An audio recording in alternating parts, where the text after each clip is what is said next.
Bonjour, nous sommes en 2014 dans le site de l'Institut Docteur Angélique, dans une série de vidéos consacrées à la théologie mystique, à l'école de l'Évangile selon Saint Jean, qui est l'évangile le plus mystique, à savoir celui qui parle le plus des intentions profondes de Jésus. Et je voudrais aborder dans cette vidéo le sens à la fois littéral mais aussi allégorique, donc ce qui est caché dessous, l'un des grands signes qui a bouleversé le plus les disciples, à savoir quand Jésus a marché sur les eaux du lac de Tibériade. Et d'abord, avant de regarder le sens profond, je voudrais donner quelques petites notions d'exégèse historico-critique, si on peut dire. Ça veut dire regarder ce qui s'est passé vraiment. D'abord, ce récit est rapporté par deux fois. Une fois dans l'Évangile selon Saint Jean, et l'autre fois dans l'Évangile selon saint Matthieu, avec des détails qui ne sont pas dans l'Évangile selon saint Jean. Mais c'est visiblement le même événement. C'est en Matthieu au chapitre 14 à partir du verset 26. Et la première question qui s'est posée face à quelque chose de si fort, c'est est-ce que ça a vraiment eu lieu? Eh bien, ça permet d'aborder ce que c'est que l'exégèse historico-critique, telle qu'elle a été pratiquée, disons, depuis les années 50 dans certaines universités. Elle se qualifiait d'exégèse historique parce qu'elle cherchait le sens historique de ce qui s'était passé, et de critique parce qu'elle pensait ne pas être naïve. Et en fait, dans cette recherche, je dirais, de maturité, elle appelait ça comme cela, ou de bon sens, eh bien, elle était devenue, sans même s'en rendre compte, une forme d'exégèse matérialiste. Ça veut dire qu'elle partait de l'a priori que toutes ces choses-là n'avaient pas eu lieu, que ça ne pouvait pas avoir eu lieu. Et sans s'en rendre compte, le principe qui dirigeait son exégèse, c'était de dire finalement que soit Dieu n'existe pas, soit Jésus n'était qu'un homme qui faisait des tours de magie. Et donc on a vu se lever toutes sortes de théories, comme quoi Jésus marchait par exemple sur le lac Salé, la fameuse mer morte, et qu'avec un système il semblait marcher sur les eaux. Ou alors qu'il avait marché au bord de l'eau et que les disciples avaient cru voir qu'il marchait sur l'eau, etc. En fait, cette forme d'exégèse n'avait pas sa place dans les universités catholiques. Elle aurait pu avoir sa place, par exemple, dans une université de type matérialiste, athée, du côté de Moscou, par exemple, à l'époque de l'Union soviétique. Pour un chrétien, quelqu'un qui fait une exégèse chrétienne, il ne s'agit pas non plus d'adhérer aveuglément, matériellement, à tout ce qui serait dans l'Écriture. Tout ne s'est pas passé matériellement. Par exemple, dans l'Ancien Testament, c'est vrai qu'il y a des livres qui sont de tous les genres littéraires possibles. Il y a des livres historiques, attention, et surtout quand ils sont proches, comme le livre des Maccabées, qui racontent des choses de type historique, un peu comme les grands historiens grecs de l'époque. Et puis, il y a parfois des contes, des allégories sous forme de contes. Il semble que le livre de Tobie soit peut-être de ce genre-là. Alors à ce moment-là, l'auteur n'a pas voulu raconter véritablement un récit historique, mais plutôt quelque chose, un peu comme les contes des mille et une nuits, qui illustraient le pouvoir de Dieu. Pour ce qui est des évangiles, ça ne peut en aucun cas être un conte métaphorique. Si jamais tous les événements qui sont rapportés étaient purement un conte métaphorique, on pourrait dire que la foi chrétienne tout entière s'écroulerait, n'aurait pas lieu d'être. Si des sources diverses, comme celle de saint Matthieu, comme celle de saint Jean, qui certes sont des disciples de Jésus, racontaient simplement des histoires et mettaient simplement leur imagination pour gonfler des faits qu'aurait fait Jésus, un petit peu comme à d'autres endroits dans les évangiles, il raconte effectivement des paraboles. La parabole du vigneron, des vignerons homicides, par exemple, qui là, véritablement, est un conte pour illustrer quelque chose que Jésus veut dire par rapport à sa mission de fils de l'homme. Eh bien, si dans des récits qui sont là, manifestés par les apôtres comme réels, ils montrent comment ils ont eu peur, Ils ont pris Jésus comme un fantôme. Ils décrivent des détails. Eh bien, dans ce cas-là, on devrait dire que tout est faux, tout est inventé. Et la résurrection elle-même, d'autant plus que dans le récit de la résurrection, qui est fait naïvement, on peut le dire par les évangélistes, eh bien, ils reconnaissent que quand il apparaissait, ils ne le reconnaissaient pas à la forme de son visage, mais aux traces des clous, au coup sur le côté, et puis quand il se mettait à parler ou alors à célébrer l'Eucharistie. S'ils avaient voulu simplement mentir, eh bien, ils auraient simplement déclaré « Nous l'avons tout de suite reconnu, c'était son visage, etc. » Bref, il ne faut pas se laisser piéger lorsqu'on fait une exégèse mystique comme ça, qui est fondée sur le sens historique. Il faut avoir la lucidité de regarder ce qui s'est passé dans l'école d'exégèse historico-critique, qui est très valable par ailleurs, quand elle cherche le sens littéral, mais sans l'opposer au sens que donne la foi. Il n'y a pas de raison. Par exemple, pour ce qui est des deux récits que j'indique sur Jésus qui marche dans les eaux, eh bien, on voit que Matthieu, qui était un apôtre de Jésus, et Jean, qui était un apôtre de Jésus, n'insistent pas sur les mêmes choses. Jean insiste sur le fait que Jésus fuit la royauté, qu'il s'est caché, et que c'est pour cela qu'il a rejoint ses disciples au milieu de la nuit, pour ne pas être fait roi par la foule, et que la foule, finalement, a voulu tout de même le rejoindre pour le faire roi sur l'autre rive. Tandis que Matthieu, ce qu'il frappe le plus, c'est le miracle en tant que tel. Et donc il insiste sur des détails, la tempête, le fait qu'ils ont eu peur de le voir comme un fantôme. Jean insiste beaucoup moins sur le miracle en tant que tel. C'est pourquoi je vais regarder et mêler les deux récits. C'est le propre du témoignage. Si on montre un accident de la route à deux personnes différentes, eh bien selon leur sensibilité, elles insisteront plus sur tel ou tel détail, ce qui ne veut pas dire que les témoignages sont forcément contradictoires. Et là, en l'occurrence, il n'y a pas contradiction, il y a complément. En tout cas, ce qui est clair, c'est que pour celui qui est croyant, qui est chrétien, eh bien, le fait matériel des miracles de Jésus ne peut pas être mis en doute sans remettre en doute la totalité de sa foi.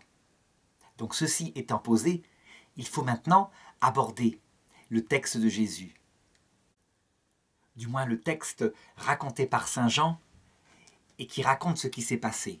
Donc on peut dire que ça commence à peu près au verset 14. À la vue des signes que Jésus avait accomplis, les gens disaient « C'est vraiment le grand prophète, celui qui est venu dans le monde. » Mais Jésus savait qu'ils étaient sur le point de venir le prendre et de le faire roi. Alors, de nouveau, il se retira tout seul dans la montagne. Donc ce récit, ce signe que va manifester saint Jean, est la suite de la multiplication des pains. C'est d'ailleurs la même chose dans le récit de saint Matthieu. La différence, c'est que Matthieu, lui, insiste sur le fait. Il cite le même chiffre de personnes. À peu près 5000 personnes avaient vu les pains se multiplier. Mais il n'indique pas, lui Matthieu, que si Jésus force les disciples à monter dans la barque, à partir, et si lui se cache, c'est parce qu'il ne veut pas être fait roi, roi selon le roi de la terre. Il est venu pour autre chose. En fait, il fuit cette possibilité d'être roi, qui, matériellement, extérieurement, lui permettrait certainement de prêcher son évangile. Et en fait, pas du tout. Parce que la puissance terrestre ne manifesterait pas à quel point le message évangélique, c'est celui de l'humilité et de la douceur de Dieu. Sa puissance, Dieu l'a manifestée dans l'Ancien Testament. C'est plus la peine, Jésus n'est pas venu pour ça. Jean, quand il écrit son évangile avec ses mots propres, et ça c'est de l'exégèse historico-critique, on voit qu'il a médité les choses.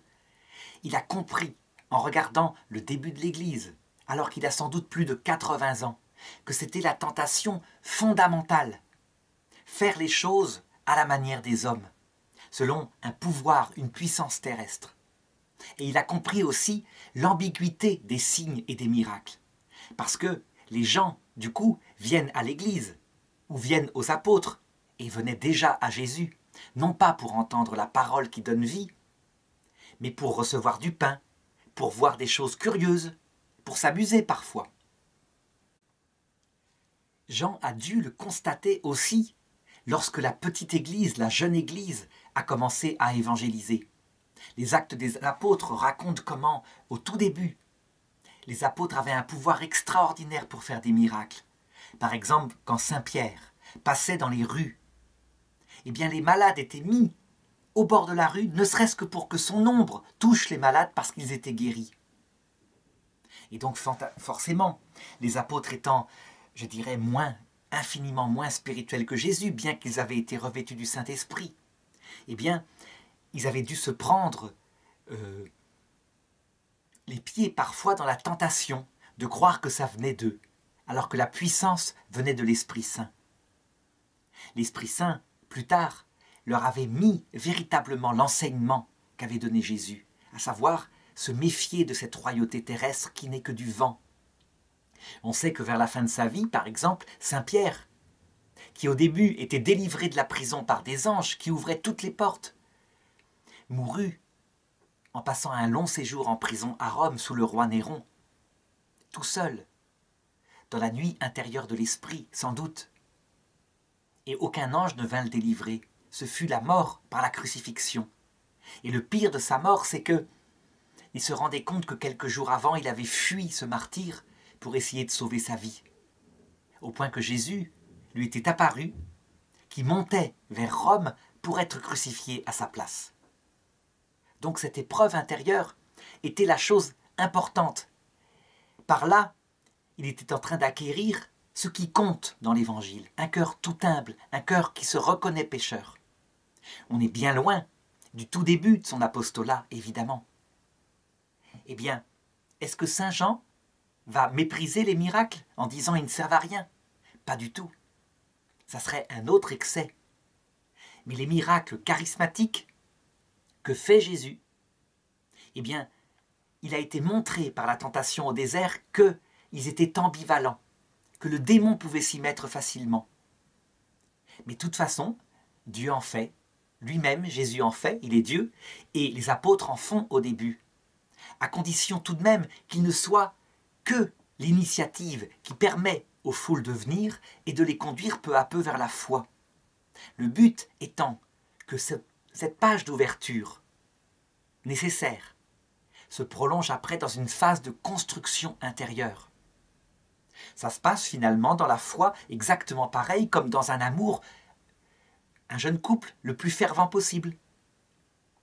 Comme dit Aristote au début, qu'est-ce qui est l'origine du mariage? Eh bien c'est la beauté de la femme en particulier. Et donc, c'est des feux, c'est des merveilles, c'est un sentiment plénier, un plaisir fantastique. Mais ce n'est que l'occasion du mariage. Et puis vient la vie commune, le travail, le quotidien, qui fait que l'impression de beauté finit parfois et très souvent par disparaître, et le sentiment de plaisir lui-même.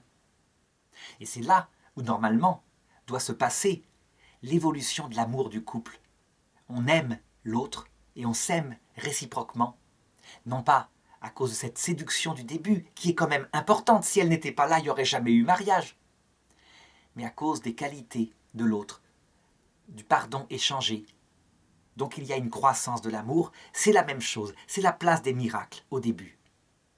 Eh bien, Jésus, il va en faire des miracles, mais sans se faire d'illusions sur eux, et en s'en servant toujours pour éduquer la foule à l'Évangile. Et donc le texte de Saint Jean continue. Le soir venu, les disciples de Jésus descendirent au bord du lac, s'embarquèrent pour gagner Capharnaüm sur l'autre rive. Déjà il faisait nuit et Jésus ne les avait pas rejoints. Dans le texte de Saint Matthieu, différence sur des détails. Il est dit aussitôt Jésus, donc il n'est pas indiqué que c'est forcément le soir, les obligea à monter dans la barque et à le précéder sur l'autre rive pendant qu'il renverrait les foules. Quand il les eut renvoyés, il se rendit dans la montagne, à l'écart, pour prier. Le soir venu, il était là, seul. Eh bien, face à ces deux témoignages, qui sont sur des détails effectivement peut-être un peu contradictoires, mais pas sur le fond de l'affaire. C'est là que l'exégèse historico-critique a un rôle, en montrant justement que ce ne sont pas, je dirais, des récits historiques du type de ceux qu'on fait maintenant, avec des enquêtes poussées, où on cherche des documents. Non, Matthieu raconte d'après ses souvenirs, et Jean aussi, mais ses souvenirs, à lui, Jean, ils sont spiritualisés. Il regarde le but de la prédication de Jésus. Il écrit tout ça à la lumière de son prologue. C'est le Verbe fait chair qui fait tout ça. Eh bien, l'exégèse historique-critique montra que le style de ce texte est de l'ordre du témoignage, d'où les détails différents. Est-ce que ça veut dire que le texte ne serait pas à 100% infaillible? Parce que pour un croyant, on peut dire c'est la parole de Dieu. En fait, il est à 100% infaillible sur ce qui vient, sur l'objet de ce texte qui vient de Dieu, à savoir révéler la doctrine du salut. Mais sur des détails scientifiques, des détails historiques, il peut y avoir des variations, des choses imprécises. Là-dessus, il n'y a pas d'infaillibilité parce que Dieu passe par des auteurs humains qui écrivent avec leurs mots propres, leurs souvenirs. Mais peu importe que les choses ne soient pas sur ce point-là infaillibles. Ce qui compte, c'est que l'Esprit Saint, auteur principal de l'Écriture, à travers ces petits détails, a voulu révéler ce qu'il voulait concernant le salut. Et donc, effectivement, on va regarder, pour comprendre le salut, le sens allégorique de ce texte. Par exemple, quand Saint Jean dit « ça se passe le soir », ça veut dire que ce phénomène-là, quand Jésus a marché sur l'eau, s'est passé à un moment donné de notre vie, de la vie de l'Église, où les choses sont moins ferventes, où tout, je dirais, l'enthousiasme de la multiplication des pains est déjà loin. Le soir est tombé, le quotidien est là. Eh bien, Jésus, quand il le veut, avec l'idée de conduire ces gens à comprendre le salut, fait les miracles qu'il veut, souvent alors que les gens ne s'y attendent pas du tout. Et c'est ce qu'indique le texte de Saint Jean. Un grand vent se mit à souffler, et le lac devint houleux. Les disciples avaient ramé pendant 5000 mètres environ, lorsqu'ils virent Jésus qui marchait sur la mer et se rapprochait de la barque. Alors ils furent saisis de crainte. Et le récit de Matthieu précise que cette crainte leur vient de l'idée qu'ils voient un fantôme. Voilà ce que raconte Matthieu. La barque était déjà à une bonne distance de la terre. Elle était battue par les vagues, car le vent était contraire. Vers la fin de la nuit, Jésus vint vers eux en marchant sur la mer. En le voyant marcher sur la mer, les disciples furent bouleversés. Ils disaient « C'est un fantôme !» Et la peur leur fit pousser des cris. Donc là encore, on le voit, Matthieu, donc apôtre de Jésus, témoin de l'événement, insiste sur les choses des détails plus matériels. Effectivement, on imagine la scène. Jésus est revêtu de cette tunique de couleur claire et il arrive sur les eaux, il marche vers eux alors que la tempête souffle. Il ressemble tout à fait à un fantôme. Cette histoire de fantôme, est-ce qu'elle est réelle? Je veux dire, est-ce qu'il existe des fantômes? Eh bien, tout ce qu'on peut dire pour le moment, c'est que la croyance dans les esprits, c'est quelque chose qui est partagé par l'humanité entière depuis le Paléolithique. Ça veut dire depuis l'époque où des religions comme le chamanisme, l'animisme si on veut, croyaient en la survie de l'âme après la mort. Les âmes des morts étaient censées survivre et il fallait leur offrir véritablement un enterrement digne d'eux, les honorer. Sinon, c'était la grande terreur de ces peuples anciens. Les morts venaient auprès des vivants et quelquefois ils se vengeaient, il arrivait des malheurs. La Bible, dès le livre de Samuel, se fait témoin de l'existence de ces âmes. Par exemple, lorsque le roi Saül essaye de contacter le prophète Samuel qui est mort et fait une séance de ce qu'on appellerait maintenant du spiritisme, de la nécromancie, eh bien Samuel descend sous forme d'un fantôme, d'un spectre qui vient là. Et il leur parle. Sauf que, évidemment, dans la Bible, la fréquentation des fantômes, leur interrogation est une chose interdite, parce que ces fantômes peuvent corrompre la foi juive, les entraîner vers quelque chose qui est en dehors, parce qu'il y a des mauvais et des bons. Dans le cas du roi Saül, il semble que ce soit réellement le prophète Samuel qui est apparu, et il l'a signifié à Saül, en lui indiquant qu'il avait fait un grand péché, en évoquant les morts, et que demain même il le rejoindrait dans la mort avec son fils, ce qui fit tomber le roi Saül dans une grande terreur, et il tomba évanoui par terre. Alors maintenant, question qui peut se poser, même si là de fait ce n'est pas un fantôme, c'est Jésus qui vient. Est-ce que les âmes errantes, est-ce que les fantômes existent vraiment?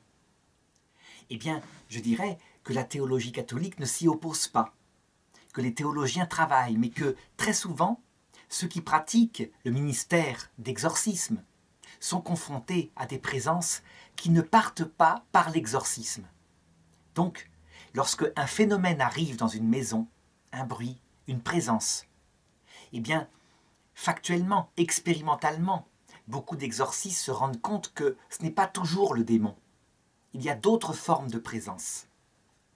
Et donc, instinctivement, plusieurs prêtres m'ont déjà raconté que, plutôt que de pratiquer un exorcisme, ils offraient une messe pour des âmes du purgatoire. Ils priaient pour elles, ils s'adressaient à Jésus afin qu'elles viennent les chercher.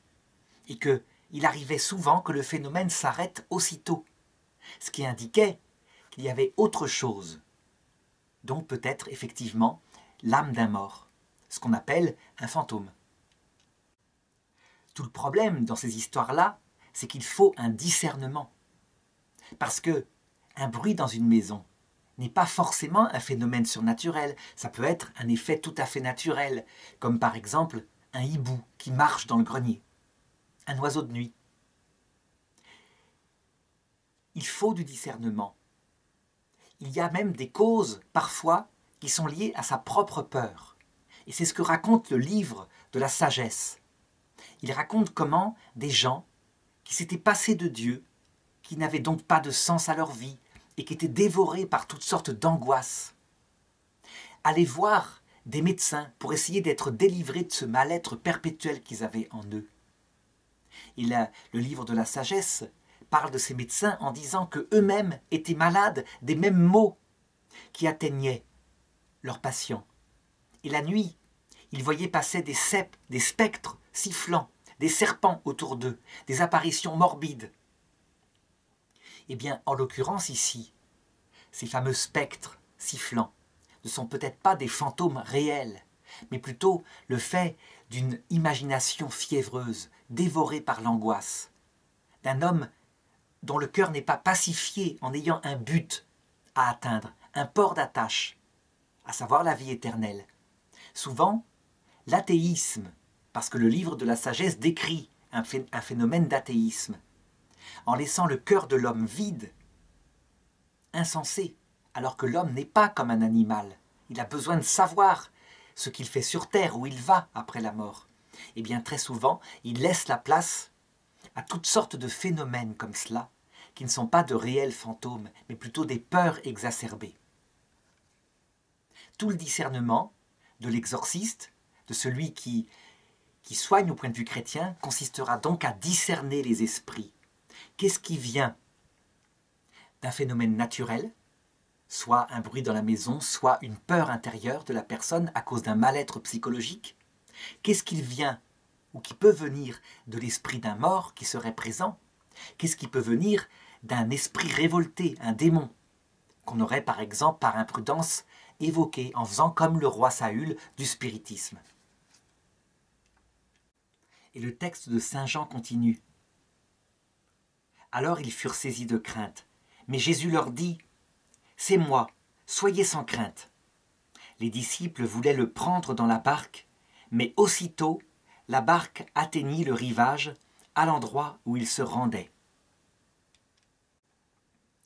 Saint Jean, qui est contemplatif, insiste sur le fait que la présence de Jésus auprès d'eux tout d'un coup, fait que le monde change de sens.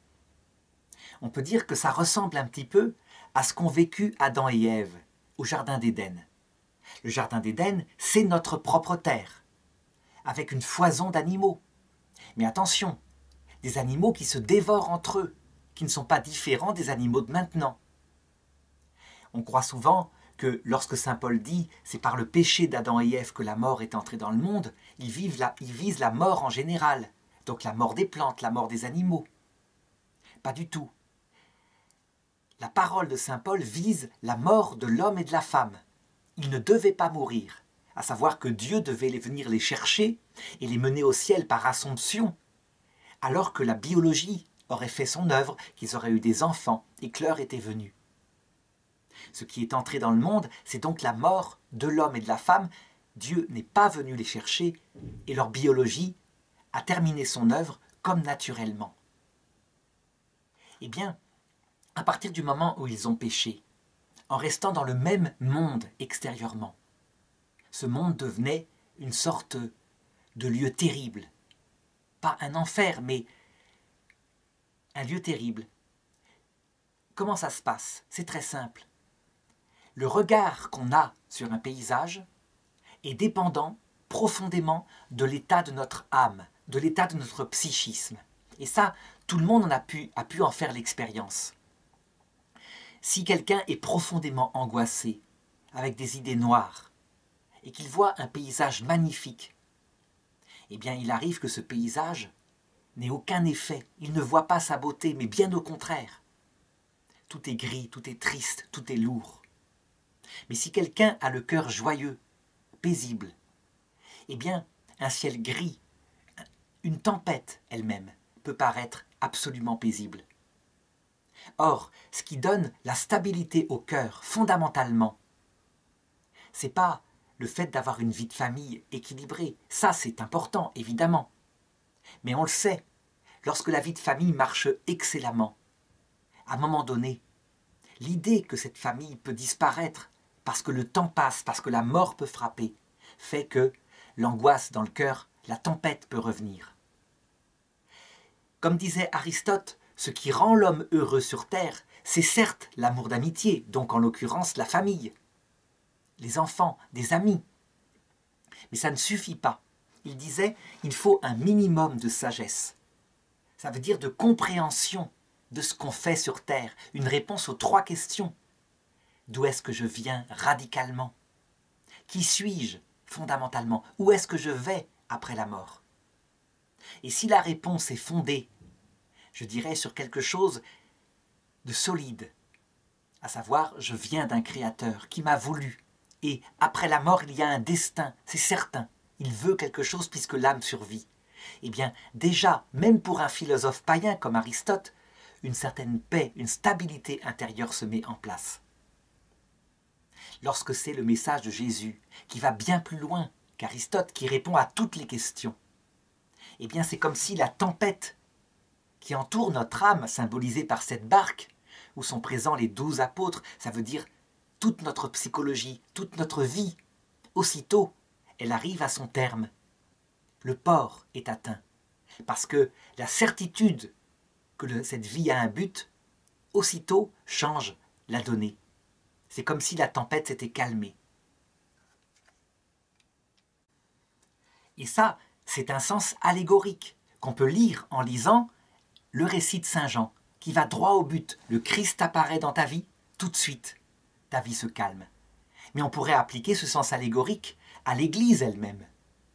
Lorsque l'Église est prise par des tempêtes terribles, eh bien, quand il le veut, comme il le veut, quand le Christ vient, aussitôt la tempête s'arrête. Eh bien, ce deuxième sens allégorique, il se trouve raconté par un détail que donne saint Matthieu et qui n'est pas dans saint Jean, donc que je vais raconter ici. Donc aussitôt Jésus leur parla, « Confiance, c'est moi, n'ayez pas peur. » Pierre prit alors la parole et dit, « Seigneur, si c'est bien toi, ordonne-moi de venir vers toi sur l'eau. » Et Jésus lui dit, « Viens. » Pierre descendit de la barque et marcha sur les eaux pour aller vers Jésus. Mais voyant qu'il y avait du vent, il eut peur, et comme il commençait à s'enfoncer, il cria « Seigneur, sauve-moi » Aussitôt Jésus étendit la main, le saisit et lui dit « Homme de peu de foi, pourquoi as-tu douté ?» Et quand il fut monté dans la barque, aussitôt le vent tomba.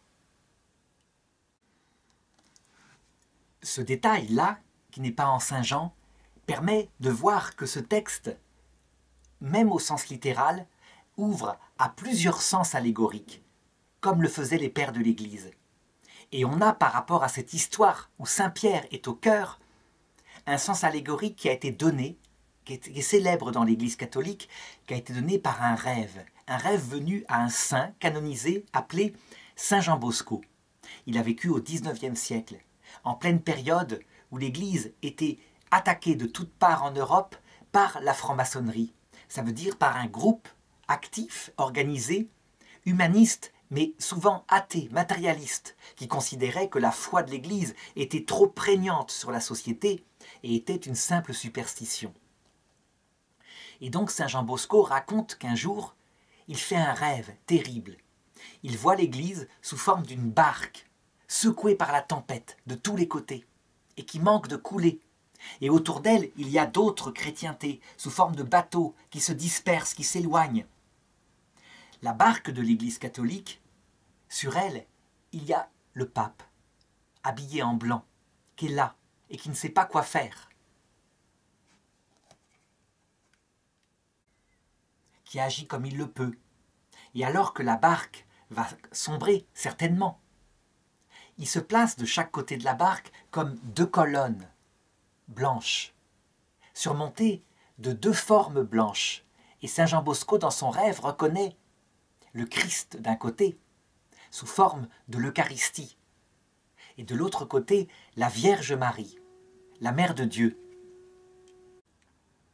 Alors, dirigeant l'Église, le pape vient placer la barque au centre de ces deux colonnes. Et alors, la tempête se calme. Et non seulement elle se calme, mais ce bateau, protégé ainsi, prend de la force, si bien que les autres bateaux qui sont autour viennent le rejoindre pour se mettre à l'abri dans ce port si serein. Saint Jean Bosco, lorsqu'il racontait ce rêve, disait « Il signifie une grande tempête, une grande épreuve, comme jamais que va vivre l'Église. Eh bien, alors que tout semblera perdu, que la tempête semblera avoir gagné sur le bateau de l'Église, il disait « Souvenez-vous toujours de ces trois blancheurs, qui sont le port certain qui fait que la tempête se calme, à savoir le pape, à cause de la certitude de l'enseignement qu'il donne. Ce charisme d'infaillibilité dont il est revêtu, et que l'Église en 1870 reconnaîtra, mais qui n'intervient que lorsqu'il définit la doctrine du salut, dont pas n'importe quand. Donc le pape et les enseignements du pape sont un peu comme le fondement qui donne une foi certaine sur ce qu'il faut croire concernant le salut. D'autre part, il y a la Vierge Marie, qui est présente, qui est là, qui est la douce mère, qui donne l'espérance que tout ceci n'est qu'une épreuve passagère, parce qu'elle l'a vécu profondément dans son cœur le samedi saint, et son cœur était comme une tempête en paix, comme un lieu en paix, autour d'elle, il n'y avait que la tempête, si bien que Marie, femme de Clopas, Marie-Madeleine, Saint Jean venaient se réfugier auprès d'elle et trouvaient la sécurité. Eh bien, dans l'épreuve de l'Église, c'est la même chose.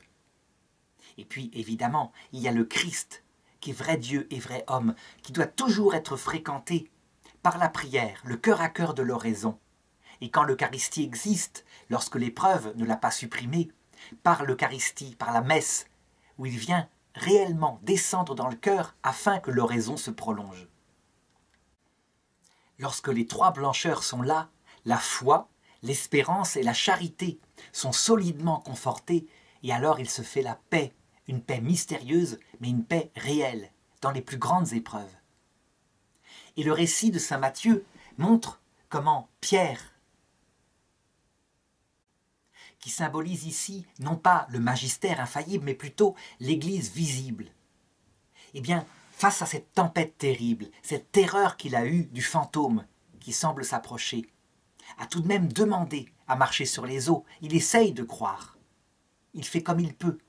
Mais il y a tellement de tempêtes qu'il finit par douter. Et là, il s'enfonce. Eh bien, au sens allégorique, on peut voir un événement comme cela se réaliser en Europe occidentale, par exemple. Une église qui, en l'an 2000, 2014 que je fais cette vidéo, semble couler corps et bien. L'apostasie augmente, la pratique chute vertigineusement en une génération. Et alors, il y a des hommes visibles dans l'Église, des gens qui aiment Jésus et qui doutent. Ils doutent fondamentalement. Ils doutent de tout. Ils vont jusqu'à douter que le Concile Vatican II vienne de Dieu. Ils doutent des papes. Certains quittent l'une des blancheurs, à savoir la papauté, en disant « ce ne sont plus des papes certainement ». Depuis Pie XII, parce que le Concile Vatican II change la foi. La tempête souffle de plus en plus, si bien que ça conforte leur certitude que l'Église catholique elle-même, et donc la papauté, a quitté le Christ, qu'elle est une fausse Église. Certains deviennent même sédévacantistes. Il n'y a plus personne sur le siège de Pierre. Et on voit ces événements se réaliser en particulier avec Monseigneur Lefebvre, qui est un homme de foi, qui lui, on pourrait le dire, ne fait pas cela par révolte contre Jésus, mais par conviction que le message a changé et que Jésus est ailleurs. Eh bien, dans la communauté qu'il fonde et qui semble avoir beaucoup d'adeptes, beaucoup de vocations, l'unité ne se fait pas. Le doute fait que des divisions se font, des insultes réciproques. Et pendant ce temps, l'Église catholique reçoit une succession de papes qui, peu à peu, la remettent sur les rails, la mettent au milieu de ce qui fonde sa solidité. Le Christ, vrai Dieu et vrai homme, la Vierge Marie, Reine du ciel, collaboratrice de Jésus. Donc dans une ferveur intacte. Et ils le font paisiblement. L'Esprit Saint vient alors à leur aide. Et aussitôt, tous les enseignements apportés par Vatican II, qui semblaient tellement contradictoires avec la synthèse qui précédait, la synthèse théologique, prennent leur sens. Ils montrent que, loin de s'opposer au concile précédent, ils ne font que les éclairer pour montrer l'unité de tout ce qui avait été défini par la foi depuis lors. La prière revenant, l'espérance dans la vie après la mort étant mise au centre, eh bien, une grande paix se fait dans l'Église. Après ces événements terribles, cette tempête qui n'est pas la dernière tempête sera l'époque du dernier Antéchrist, lorsque, véritablement, auront disparu de la terre l'Eucharistie, que la papauté elle-même aura disparu, que le monde entier se verra prêcher une religion, celle de Lucifer, telle qu'il l'a présentée à Adam et Ève, à savoir une vie éternelle fondée sur la dignité, la liberté, l'orgueil, et non pas sur le Dieu humble et amour qui sera présenté comme étant un démon, un Dieu de domination. Lorsque viendra cette dernière tempête, évidemment, ce sera pareil. Des doutes se feront partout. Énormément d'hommes quitteront la barque de l'Église en pensant que tout est fini. Cette dernière tempête ressemblera au Samedi Saint. Il ne restait plus que Saint Jean auprès de la Vierge Marie. L'épreuve, là, est autre chose. Eh bien, de la même façon, à la fin de cette épreuve, cette dernière épreuve de l'Église, quand le Christ reviendra dans sa gloire, puisque là, ce n'est pas simplement un retour dans la grâce, comme ça se passe 50, 60 ans après Vatican II, mais dans la gloire, visible. Aussitôt la paix se fera dans le monde. Et son apparence, sa vision, la vision du Christ accompagné des saints et des anges, fera disparaître, comme un rouleau qu'on roule, toutes les œuvres de l'Antichrist. Alors on peut dire que Jésus, relevant Saint Pierre, qui semble couler, et qui symbolise les derniers croyants, leur dira « Pourquoi as-tu douté ?» Et la question se pose vraiment. Elle se pose à Saint-Pierre ce jour-là. Mais elle se pose aussi, parce que j'ai pris le sens allégorique, à la fraternité sacerdotale Saint-Pie-X, qui est dans le même doute. Pourquoi a-t-elle douté? Eh bien, on ne trouve pas la réponse dans le texte de Saint Matthieu. Par contre, on la trouve cette réponse dans le texte de Saint Jean. Parce que Saint Jean, comme je le disais, est celui qui va au fond des choses, qui analyse ce qui se passe. Et pourquoi, quand le vent souffle, que la barque paraît couler, certains doutent et d'autres ont une absolue confiance? Eh bien, Saint Jean le montre dans la suite du texte. Le lendemain, la foule restée sur l'autre rive du lac se rendit compte qu'il n'y avait là qu'une seule barque, et que Jésus n'y était pas monté avec ses disciples, qui étaient partis sans lui. Cependant, d'autres barques, venant de Tibériade, étaient arrivées près de l'endroit où on avait mangé le pain, après que le Seigneur eut rendu grâce. La foule s'était aperçue que Jésus n'était pas là, ni ses disciples non plus. Alors les gens prirent des barques et se dirigèrent vers Capharnaüm à la recherche de Jésus.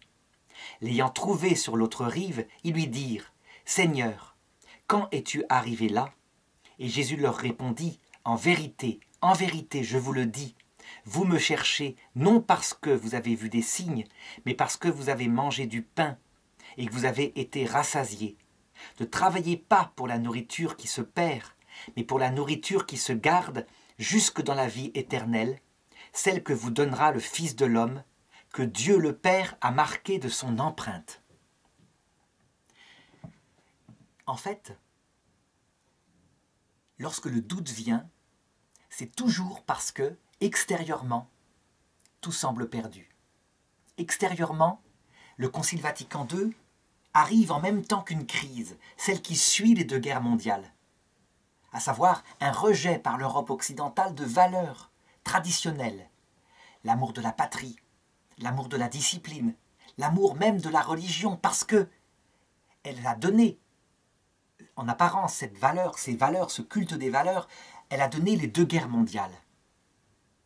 Donc il y a une réaction passionnelle, pulsionnelle, adolescente de la génération suivante qui se dit « La preuve que tout cela était faux, c'est que ça s'est terminé dans le sang. » Comme toute réaction passionnelle, la génération en question prend donc les valeurs inverses. Le rejet de la patrie, parce que tout ce qui est patrie rappelle le nazisme, le fascisme. Le rejet de l'autorité, parce que ça rappelle ce qui s'est passé, l'obéissance à l'officier qu'avait vécu le grand-père. Et donc on se méfie de l'autorité au profit de valeurs plus maternelles comme la douceur, la spontanéité, etc. Le rejet de l'Église, puisqu'elle a été présente dans toute cette geste, et la religion est accusée d'être responsable de toutes les guerres.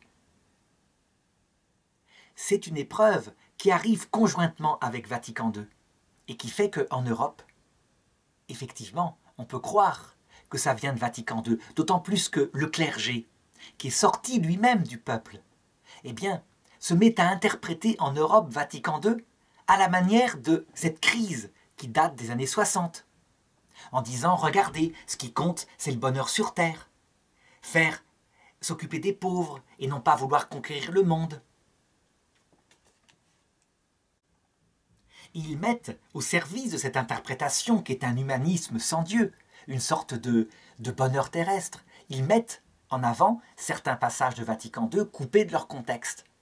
Donc extérieurement, on peut se dire, c'est Vatican II le responsable. Et la tempête agite les âmes de tous les côtés. La preuve, se disent ceux qui ne veulent pas de ce courant-là, la preuve que Vatican II est nuisible, c'est que les gens en Europe ne vont plus à la messe, qu'ils apostasient.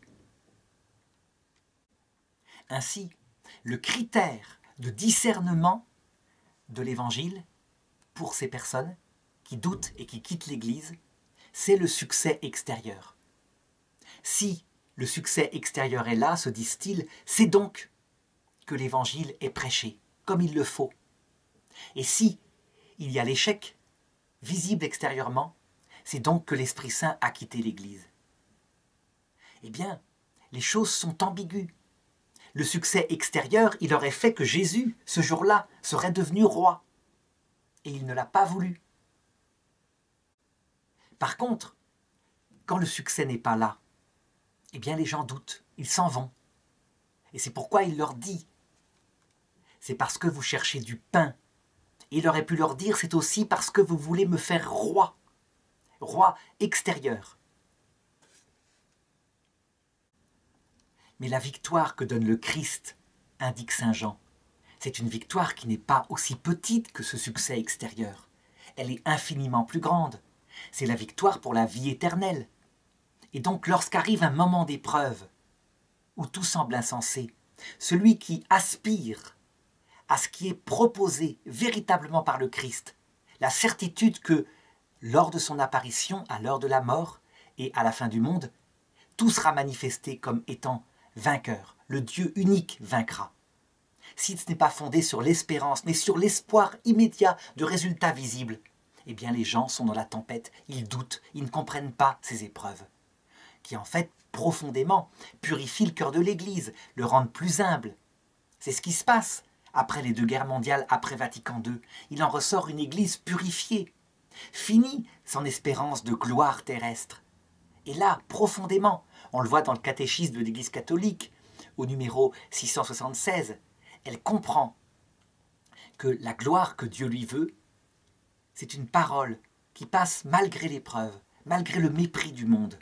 Une parole paisible qui annonce l'Évangile dans l'épreuve. Qui n'a plus forcément du succès médiatique, mais qui a du succès au fond des âmes qu'elle touche. Et c'est ça qui compte. Pour bien montrer d'ailleurs que la séparation entre ceux qui doutent comme Saint Pierre et qui coulent, et ceux qui croient, qui savent que quoi qu'il se passe, si on ne quitte pas les 3 blancheurs, la victoire arrive. La séparation, elle se fait sur la théologie de la royauté. Les grands conflits théologiques entre la fraternité sacerdotale Saint-Pie X d'un côté, et puis de l'autre côté, les papes du XXe siècle. Eh bien, c'est que du côté de Monseigneur Lefebvre, on a tendance à croire et à attendre une royauté visible, extérieure de l'Église, comme ça se passait au XIXe siècle, quand les papes avaient des États. Et du côté des papes, bien au contraire, on renonce à la triple tiare, la couronne, qui indique un pouvoir temporel. On finit par accepter, après la mort de Pie XI, la perte des États du Vatican, au profit d'un petit terrain, un petit État. Mais ça n'a pas d'importance. Et du coup, on se met non plus à s'occuper de gestion politique de cet État du Vatican, cet État gigantesque, pontifical, mais on se met à s'occuper de la parole de Dieu. Il suffit de regarder les documents magistériels de l'Église, avant la perte des États pontificaux en 1870 et après. On peut dire qu'avant, il y a un document par-ci, et souvent ça porte plutôt sur des affaires politiques. Après, il y a une explosion d'enseignements venant des papes par rapport à la doctrine du salut. Une qualité de production théologique unique. Donc, il ne fallait pas douter. Et même si en 2014, le renouveau visible n'est pas là, il viendra très très visiblement. Il vient d'ailleurs dans le reste de l'Église, puisque cette crise touche principalement l'Occident, qui a été cause et qui a vécu les 2 guerres mondiales. Dans les autres chrétientés, il n'y a pas une telle crise. Le nombre de vocations ne cesse d'augmenter, mais les Européens ne le voient pas. Il faut considérer que ce n'est pas la première fois qu'une telle tempête et un tel manque de foi, accompagné chez certains d'une foi absolue, existent. Qu'on se souvienne de la fin de la fille aînée de l'Église, à savoir la chrétienté fondamentale, à savoir l'Empire romain d'Orient, là où eurent lieu les conciles du début de l'Église. Cette fin, elle se situe au XVe siècle avec la chute de Constantinople, la prise par les Turcs. Et toutes les terres chrétiennes, les premiers patriarcats, deviennent des terres musulmanes, avec quelques chrétiens dispersés en leur cœur. Je suis convaincu que lorsque Constantinople est tombée, eh bien, beaucoup de gens se désespérèrent en disant « Nous coulons, c'est la fin du christianisme. Eh bien, s'il pouvait voir maintenant ce qui se passe, comment est-ce que la chrétienté d'Occident a pris la suite, et que la chrétienté d'Occident elle-même a évangélisé l'Afrique, l'Asie, qui prendront la suite s'il le faut, elle verrait que, en fait, tout est dans les mains de Dieu, afin que l'Église elle-même apprenne de l'humilité, et n'est pas que du succès extérieur, donc pour que les cœurs soient formés pour la vie éternelle, et non pas parce qu'on mange du pain, donc on a du succès politique, visible, extérieur.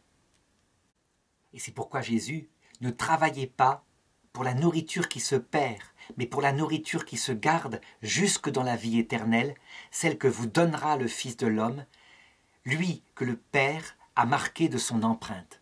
Cette nourriture qui se garde pour la vie éternelle, c'est la charité, vertu théologale, l'amour de Dieu et l'amour du prochain. Et c'est un cœur tout humble, repentant, un cœur qui met l'autre en premier, avant soi-même. Ça ne se perd pas, et ça donne la vision béatifique.